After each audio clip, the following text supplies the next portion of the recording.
ದಕ್ಷಿಣ ಪೆನ್ನಾ ಅಂತ ಹೇಳ್ತೀವಿ ಕನ್ನಡದಲ್ಲಿ. ಈ ರಿವರ್ ಒಂದು 10 years ಬ್ಯಾಕ್ ನಾವು ಇದ್ರಲ್ಲಿ ಸ್ನಾನ ಮಾಡ್ತಿದ್ವಿ, ಸ್ವಿಮ್ ಮಾಡ್ತಿದ್ವಿ. ತುಂಬಾ ಚೆನ್ನಾಗಿತ್ತು ನೀರು. ಬಟ್ ಈಗ ತುಂಬಾ ಪೊಲ್ಯೂಟ್ ಆಗಿದೆ ಅನ್ನೋದು ಒಂದು ತುಂಬಾ ಒಂದು ಪೈನಿಂಗ್ ವಿಷಯ. ಯಾಕಂದ್ರೆ ಸಿನಿಮಾ ಮಾಡೋದು ತುಂಬಾ ಮಾಡ್ತಾರೆ, ಬಟ್ ಅದನ್ನ ರಿಲೀಸ್ ಮಾಡ್ಬೇಕಾದ್ರೆ ತುಂಬಾ ಕಷ್ಟ ಪಡ್ತಿದ್ದಾರೆ. ಬಟ್ ನಿಮ್ ತರ ಯೂಟ್ಯೂಬ್ ಚಾನಲ್ಸ್ ಆಗಿರ್ಬೋದು, ಸೋಷಿಯಲ್ ಮೀಡಿಯಾ ವಿಡಿಯೋಸ್ ಆಗಿರ್ಬೋದು, ತುಂಬಾನೇ ನಮಗೆ ಸಪೋರ್ಟ್ ಆಗ್ತಿದೆ. So thank you Umesh.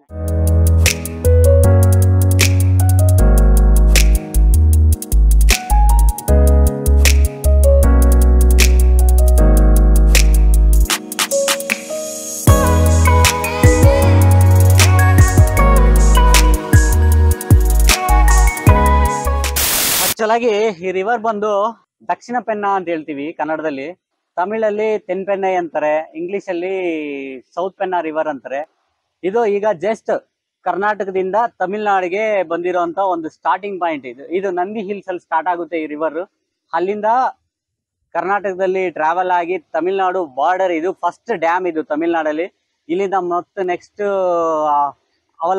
ಕೆಲವರಪಲ್ಲಿ dam ಅಂತಾರೆ, ಆವಲಪಲ್ಲಿ ಡ್ಯಾಮ್ ಅಂತಾರೆ. ಸೊ ಅದು ಕೆಲವರಪಲ್ಲಿ ಡ್ಯಾಮ್ ಅಂತಾರೆ. ಅಲ್ಲಿಂದ ನೆಕ್ಸ್ಟ್ ಹಂಗೆ ಹೋಗಿ ಇದಾಗುತ್ತೆ.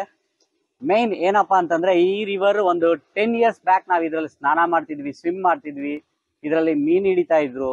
ತುಂಬಾ ಚೆನ್ನಾಗಿತ್ತು ನೀರು. ಬಟ್ ಈಗ ತುಂಬಾ ಪೊಲ್ಯೂಟ್ ಆಗಿದೆ ಅನ್ನೋದು ಒಂದು ತುಂಬಾ ಒಂದು ಪೈನಿಂಗ್ ವಿಷಯ. ಸೊ ಉಮೇಶ್, ಇದು ನಾನ್ ಚಿಕ್ಕ ಹುಡುಗನಾಗಿಂದ ಹಾಡಿ ಬೆಳೆದಿದ್ದಂತ ರಿವರ್ ಇದು. ಸ್ವಿಮ್ಮಿಂಗ್ ಕಲ್ತಿದ್ದಾಗಿರ್ಬೋದು ಎಲ್ಲ ಇದ್ರಲ್ಲೇ ತುಂಬಾ ಚೆನ್ನಾಗಿರ್ತಿತ್ತು ವಾಟರ್. ಬ್ಯಾಂಗ್ಳೂರ್ ಈ ಕಡೆ ಏನ್ ಮೇಲೆ ಕಂಪನೀಸ್ ಏನೋ ಬೇರೆ ಬೇರೆ ಇಂಡಸ್ಟ್ರಿ, ಡೈ ಇಂಡಸ್ಟ್ರೀಸ್ ಸ್ವಲ್ಪ ಅದು ಸೊ ಎಲ್ಲ ಕ್ಲೋಸ್ ಮಾಡಿದಾರೆ ಅಂತಿದ್ದಾರೆ. ಬಟ್ ಎಕ್ಸಾಕ್ಟ್ ಆಗಿ ನನಗೆ ಗೊತ್ತಿಲ್ಲ. ಅದರಿಂದ ವಾಟರ್ ಪೊಲ್ಯೂಟ್ ಆಗಿ ಈ ತರ ಆಗಿದೆ ಅಂತಿದ್ದಾರೆ. ಇದು ಆಕ್ಚುಲ್ ಆಗಿ ಬ್ಯಾಂಗ್ಳೂರ್ ಡ್ರೈನೇಜ್ ವಾಟರ್. ಬರ್ತಾ ಬರ್ತಾ ಬರ್ತಾ ಸೆಟಲ್ ಆಗಿ ಕ್ಲಿಯರ್ ಆಗಿ ಬರ್ತಿತ್ತು. ಬಟ್ ಈಗ ಬರ್ತಿಲ್ಲ, ಯಾಕಂದ್ರೆ ಮಧ್ಯದಲ್ಲಿ ಮತ್ತೆ ಪೊಲ್ಯೂಟ್ ಆಗ್ತಿದೆ ಅಂತೆ. ಸೊ ಅದು ರೀಸನ್ ಇರ್ಬೋದು. ಒಂದು 10 years ಬ್ಯಾಕ್ ಅಂತ ಸಖತ್ತಾಗಿರ್ತಿತ್ತು. ಬಟ್ ಇದು ಬೇರೆಯವ್ರಿಗೆ ಡ್ರೈನೇಜ್ ವಾಟರ್ ಆಗ್ಬೋದು. ಇಲ್ಲಿ ನಮ್ಮ ಊರಾಗಿರ್ಬೋದು ಮತ್ತೆ ಸುತ್ತ ಹಳ್ಳಿ ಏನಿದೆಯೋ ವರ್ಷಕ್ಕೆ 2 ಬೆಳೆ ಭತ್ತ ಬೆಳೀತಿದ್ದಾರೆ. ತುಂಬಾ ಈಗ ನೀವು ನೋಡಿರ್ತೀರ ಬರ್ಬೇಕಾದ್ರೆ ದಾರಿಲಿ ತುಂಬಾನೇ ತೋಟಗಳಿದ್ವು. ಆ ತೋಟಕ್ಕೆ ನೀರ್ ಸೋರ್ಸ್ ಇಲ್ಲಿಂದಾನೆ ತುಂಬಾ ಚೆನ್ನಾಗಿ ವಾಟರ್ ಸೋರ್ಸ್ ಇದೆ ಇಲ್ಲಿ. ಭತ್ತ ಬೆಳೆದ್ರೆ ಅದಕ್ಕೆ ಬೆಳೆಗಳಿಗೆ ಏನು ಹಾನಿ ಆಗಲ್ಲ ಸರ್? ಇನ್ನು ಚೆನ್ನಾಗಿ ಬರ್ತಿದೆ ಬೆಳೆಗಳಿಗೆ. ಅಂದ್ರೆ ಈ ವಾಟರ್ ಅಲ್ಲಿ ಯಾವ ಒಂದು ವೆರೈಟಿ ಬೆಳೆಯುತ್ತೋ ಆ ಒಂದು ವೆರೈಟಿ ಆಫ್ ಪ್ಯಾಡಿ ಮಾತ್ರ ತಗೊಂಬಂದ್ ನೆಲ್ಲು ಭತ್ತ ಇಲ್ಲಿ ಬೆಳಿತೀವಿ ನಾವು.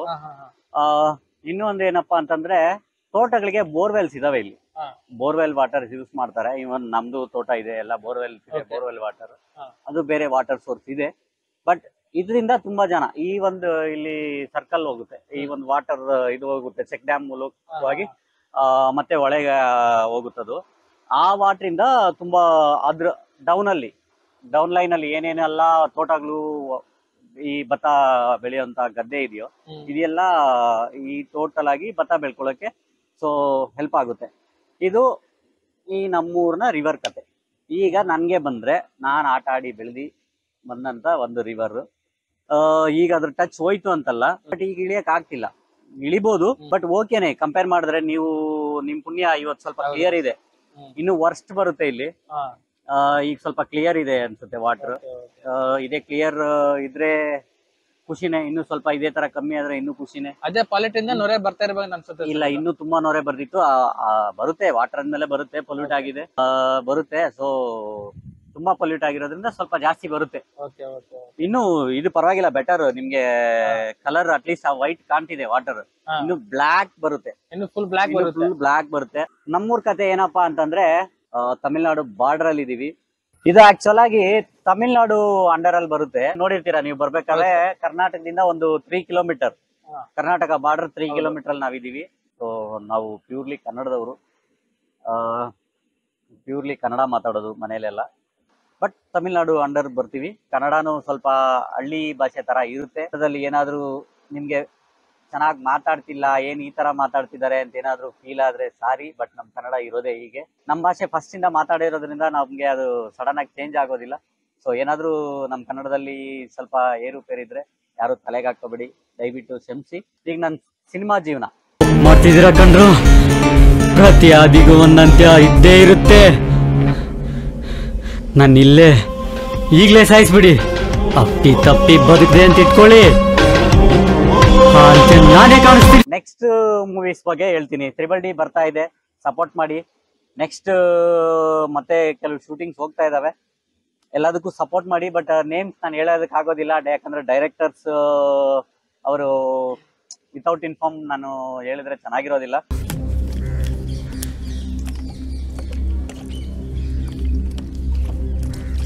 ಕೊನೆಗೆ ಫಸ್ಟ್ ಮೂವಿ ಮರಣಂ ಮೂವಿ ಮಹೇಶ್ ಅವರು ಡೈರೆಕ್ಷನ್ ಮಾಡಿದ್ರು. ಸೆಕೆಂಡ್ ಮೂವಿ ರಾಜಮುನಿ ಮುನಿರಾಜ್ ಅಂತೇಳಿ ಡೈರೆಕ್ಷನ್ ಮಾಡಿದ್ರು. ಥರ್ಡ್ ಮೂವಿ ಬಂದು ಮಂಜುನಾಥ್, ಮಾರ್ಕೆಟ್ ಮಂಜು ಅಂತೀವಿ, KPM ಮಂಜು ಅಂತಾರೆ, ಸೊ ಅವರು ಡೈರೆಕ್ಷನ್ ಮಾಡಿದ್ರು. ಮತ್ತೆ ನೆಕ್ಸ್ಟ್ ಬಂದು ಹೆರಾಲ್ಡ್ ರೂಬನ್ ಅಂತೇಳಿ ಡೈರೆಕ್ಷನ್ ಮಾಡ್ತಾ ಇದ್ದಾರೆ, ಈಗ ಆನ್ ಗೋಯಿಂಗ್ ಮೂವಿ. ಅವರು ತುಂಬಾ ಚೆನ್ನಾಗಿ ಮೂವಿ ಮಾಡ್ತಾ ಇದ್ದಾರೆ. ಮತ್ತೆ ಏನಪ್ಪಾ ಅಂತಂದ್ರೆ ಇನ್ನೊಂದು ರಾಕೇಶ್ ಅಂತೇಳಿ ಒಂದು ಡೈರೆಕ್ಟರ್ ಈಗ ಒಂದು ಮೂವಿ ಸ್ಟಾರ್ಟ್ ಮಾಡಿದ್ದಾರೆ. ಅದು ಆಲ್ಮೋಸ್ಟ್ ನನ್ನ ಪಾರ್ಟ್ ಶೂಟಿಂಗ್ ಕಂಪ್ಲೀಟ್ ಆಗಿದೆ. ಅದರಲ್ಲಿ ಒಂದು ಅಂಡರ್ ಕವರ್ ಏಜೆಂಟ್, ಆಲ್ರೆಡಿ ಹೇಳ್ದಾಗೆ ಅಂಡರ್ ಕವರ್ ಏಜೆಂಟ್ ರೋಲ್ ಮಾಡ್ತಾ ಇದ್ದೀನಿ. ಮತ್ತೆ ನೆಕ್ಸ್ಟ್ ಒಂದು ನೇಮ್ ಇಟ್ಟಿಲ್ಲ, ಅದೊಂದು ಮೂವಿ ಸ್ಟಾರ್ಟ್ ಆಗ್ತಾ ಇದೆ. ಅದು ಈಗ ಸ್ಟಾರ್ಟ್ ಆಗ್ತಿಲ್ಲ, 2024 ಮಾರ್ಚ್ ಆರ್ ಏಪ್ರಿಲ್ ಅಲ್ಲಿ ಸ್ಟಾರ್ಟ್ ಆಗ್ತಿದೆ. ಸೊ ಬರ್ತಾ ಇದಾವೆ ಕಂಟಿನ್ಯೂಸ್ ಮೂವೀಸ್. ಸಪೋರ್ಟ್ ಮಾಡಿ, ನನ್ಗೆ ಹೆಲ್ಪ್ ಆಗುತ್ತೆ. ನಿಮ್ ಕಡೆಯಿಂದ ನನ್ಗೆ ಇದೊಂದು ಸಹಾಯ ಮಾಡಿ. U premier series YouTube channel ಕಡೆಯಿಂದ ನನಗೆ ಕಾಲ್ ಮಾಡಿ ಇಂಟರ್ವ್ಯೂ ಮಾಡ್ತೀನಿ ಅಂದ್ರು. ಇವ್ರು ನನ್ನ ಸ್ನೇಹಿತರೆ, ಉಮೇಶ್ ಅಂತೇಳಿ. ಇವರ ಬ್ರದರ್ ಆಕಾಶ್ ಅಂತೇಳಿ ಅವ್ರು ನನ್ನ ಸ್ನೇಹಿತರು. ಅವರ ಮೂಲಕವಾಗಿ ಪರಿಚಯ ಆಗಿದ್ದು ಉಮೇಶ್. ಸೊ ಇವರು ಯು ಪ್ರೀಮಿಯರ್ ಚಾನಲ್ ಮಾಲೀಕರು. ಮತ್ತೆ ಅವರ ಬ್ರದರ್ ಕಿರಣ್ ಅಂತೇಳಿ ಇನ್ನೊಬ್ರು ಇದ್ದಾರೆ. ಎಲ್ಲ 3 ಫ್ರೆಂಡ್ಸ್ ಬಂದು ಈ ತರ ಒಂದು ಇಂಟರ್ವ್ಯೂ ಮಾಡೋಣ ಬ್ರದರ್ ಅಂತ ಕೇಳಿದ್ರಿಂದ ನನ್ನ ಊರಿಗೆ ಬಂದಿದ್ದಾರೆ. ಸೊ ಇದೆಲ್ಲ ತೋರ್ಸೋದಕ್ಕೆ ಕರ್ಕೊಂಡ್ ಬಂದಿದ್ದೀನಿ. ನೋಡಿ, ನಿಮ್ಮ ಒಂದು ಚಿಕ್ಕ ವ್ಯೂಸ್ ಆಗಿರ್ಬೋದು, ಅವ್ರಿಗೆ ಹೆಲ್ಪ್ ಆಗ್ಬೋದು, ನನ್ಗೆ ಹೆಲ್ಪ್ ಆಗ್ಬೋದು. ನಮ್ಮ ಹೊಸ್ದಾಗಿ ಬರ್ತಿರೋಂಥ ಪ್ರತಿ ಒಂದು ಕಲಾವಿದರಿಗೂ ತುಂಬಾನೇ ಹೆಲ್ಪ್ ಆಗುತ್ತೆ. ಸಪೋರ್ಟ್ ಮಾಡಿ. ನನ್ನ ಜೀವನ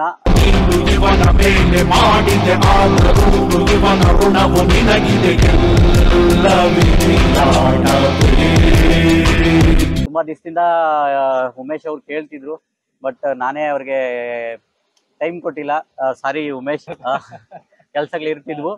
ಇವತ್ತು ಏನೋ ಒಂದು ಪ್ಲಾನಿಂಗ್ ಇಟ್ಕೊಳ್ದೆ ಇವತ್ತು ಇಂಟರ್ವ್ಯೂ ಕೊಡ್ಬೇಕಂತೇಳಿ ಅವ್ರ ಜೊತೆಲಿ ಸ್ಪೆಂಡ್ ಮಾಡೋದು ತುಂಬಾ ಖುಷಿ ಆಗ್ತಿದೆ. ನನ್ನ ಕಡೆಯಿಂದ ನಿಮ್ಗೂ ಒಂದು ಥ್ಯಾಂಕ್ಸ್. ಮತ್ತೆ ಆಕಾಶ್, ಕಿರಣ್ ಅವ್ರಿಗೂ ಥ್ಯಾಂಕ್ಸ್. ಯಾರೆಲ್ಲ ವ್ಯೂವರ್ಸ್ ನೋಡ್ತಿದ್ದೀರೋ ನಮ್ಗೆ ಸಪೋರ್ಟ್ ಮಾಡಿ. ಇನ್ನೊಂದು ಉಮೇಶ, ಹೊಸಬ್ರೆಲ್ಲ ಮೂವಿ ಮಾಡೋದಕ್ಕೆ ದೊಡ್ಡ ಪ್ಲಸ್ ಪಾಯಿಂಟ್ ಏನ್ ಗೊತ್ತಾ, ಈ ಡಿಜಿಟಲ್ ಏನಂತ ಬಂದಿದ್ಯೋ, ಈಗ ಮೊಬೈಲ್ಸ್ ಅಲ್ಲಿ ನೀವು ವಿಡಿಯೋಸ್ ಮಾಡ್ಬಿಡ್ತೀರ, ಮೊಬೈಲ್ಸ್ ಅಲ್ಲಿ ಮೂವೀಸ್ ಮಾಡ್ತಿದ್ದಾರೆ ಕೆಲವರು, ಬಟ್ ಅದ್ರ ಕ್ವಾಲಿಟೀಸ್ ಡಿಫರ್ ಆಗುತ್ತೆ. ಬಟ್ ಏನಪ್ಪಾ ಅಂದ್ರೆ ಡಿಜಿಟಲ್ ಬಂದಿದ್ದು, ಈಗ ದೊಡ್ಡ ಕ್ಯಾಮ್ರಾಗಳಿಗೆ ರೀಲ್ ಬರ್ತಿಲ್ಲ. ಮುಂದೆ ಎಲ್ಲ ರೀಲ್ ಬರ್ತಿತ್ತು, ಈಗ ರೀಲ್ ಬರ್ತಿಲ್ಲ.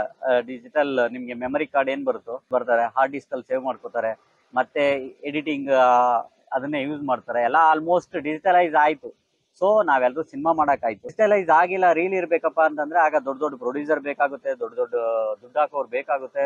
ರೀಲ್ಸ್ ಎಲ್ಲ ಭಯಂಕರ ಇನ್ವೆಸ್ಟ್ಮೆಂಟ್ ಮಾಡ್ಬೇಕಾಗುತ್ತೆ, ಅದೆಲ್ಲ ತುಂಬಾ ವೇಸ್ಟ್ ಆಗುತ್ತೆ. ಇವೆಲ್ಲ ಇರೋದ್ರಿಂದ ಕಷ್ಟ ಇದೆ. ಸೊ ಇದರಿಂದ ನಮ್ಮಂತವ್ರು ಬರೋದಕ್ಕೆ ಚಾನ್ಸ್ ಆಗಿದ್ದು ಡಿಜಿಟಲೈಸ್ ಇದು. ಮತ್ತೆ ಅದಲ್ಲದೆ ಸೋಷಿಯಲ್ ಮೀಡಿಯಾಸ್ ಇಂದ ತುಂಬಾನೇ ಸಪೋರ್ಟ್ ಆಗ್ತಿದೆ.